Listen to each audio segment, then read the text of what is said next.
Hello everyone, this is Chadi from CVI 2023. I'm really privileged to be with Drew Klein to talk about management and approach to patients with severely calcified coronary lesion.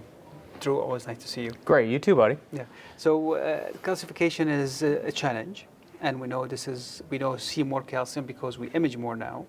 So what is your approach to severely calcified lesions in patients with CAD, NSTEMI or ACS? Great. So I think, the key thing to understand about calcification is it is a barrier to our stent expansion more than anything else. And in the coronaries, I think, it's a little more challenging in the ACS kind of non-STEMI population versus the stable angina patients, because the ACS population, you don't have a lot of time to plan. And you really have to kind of think on the fly because you have a ruptured plaque perhaps in the setting of some additional calcified lesion. And so I think it's a challenge in that patient population. I think for your stable population, and the case I just presented was in a patient who had an abnormal stress test, LAD, critically stenosed proximal to osteo LAD, also had some circumflex disease. And I think, when we're talking about calcification or plaque modification, it's not plaque debulking like we used to say, it's more plaque modification. I think what we're trying to do is figure out, first of all, can you deliver your equipment? And if you can't deliver your equipment, you got to do something. Yeah. If you can't get stuff down there, then you got to use a rota, you got to use a Diamondback. I think the key thing in terms of decisions between those is lab specific, operator specific. I think if you're going for orbital atherectomy, I think staying on low speed, I think is really important. You don't want to go to high speed if you can't get through, because all that's going to do is debulk more upstream, or actually perhaps increase your risk of perforation. Yeah.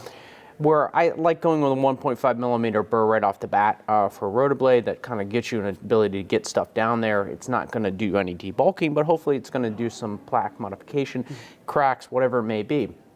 And then hopefully you can try to get in there with a non-compliant balloon and kind of see what you got. The case that I just presented was an interesting one in that there was a fair amount of calcification, 360 ring arc calcification plus this critical lesion. And so in that case, I thought a combination of therapies, using rota up front to be able to get through, and then working with IVL after that, which is, again, a minority of cases, but monosas for my best case, so that's what I used.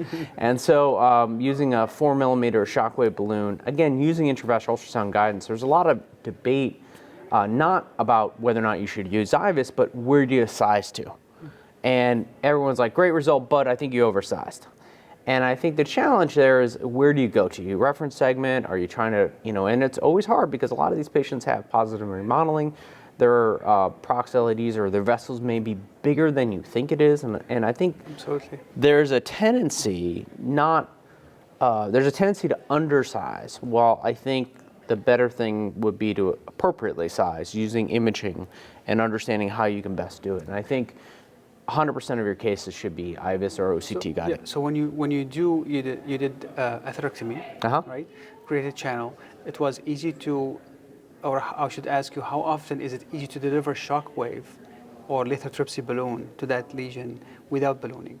Yeah, so great point. So one of the things that people say about IVL is, oh, you can't deliver it. I don't think that's really true. I think you can deliver it, especially if you've done rotablade. Everybody loves diamond dust. So I think, when you put a rotablade through there, in this case, I could not get an IVUS through. So I used rotablade first, then I used IVUS. I know if I can get an IVUS through, I can generally get. Absolutely. Yeah, and it's not the high frequency, smaller tip IVUS. It's a little bit larger device, yeah. A little bit bulkier. So if I can get that down, I can get a shockwave. Absolutely. In this case, also, it was more proximal LED. So you're not talking about taking an IVL down a tortuous calcified right, which can be a challenge, but very doable using balloon assisted tracking and various tips and techniques. We're from the radio approach here. It's relatively straightforward. And really guidance on, I used the proximal, the reference segment downstream, and then I was trying to stick to landing, heading up to the LED. So you're kind of picking between here. That vessel was pretty dilated in this case, and this brought a lot of shock. Again, it's the best case. You present your stuff.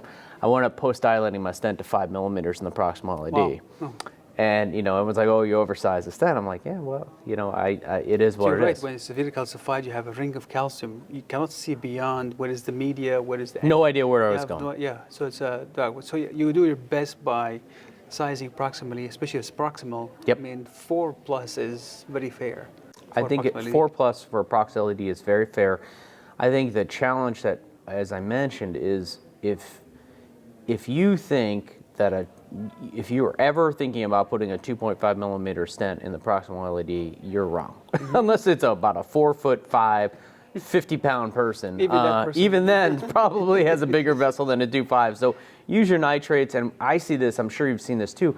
A lot of people who get stents and STEMIs are undersized because the patient was vasoconstricted, and I think that's also the challenge with the ACS population. You know, especially if they're really sick, they're really vasoconstricted, and you may or may not be able to give them vasodilators because they're hypotensive. And in that case, you you got to push the envelope a little bit, understanding that when you get a more stable, less vasoconstricted state, your vessel may be much bigger. Absolutely. Well, thank you so much, Drew, Thanks, for buddy. a very detailed approach to calcification and multiple technologies and severely calcified lesion. Watch the videos and others on the CVI YouTube channel. This is Chadi from CVI. Thank you so much. Thank you so much. Yeah.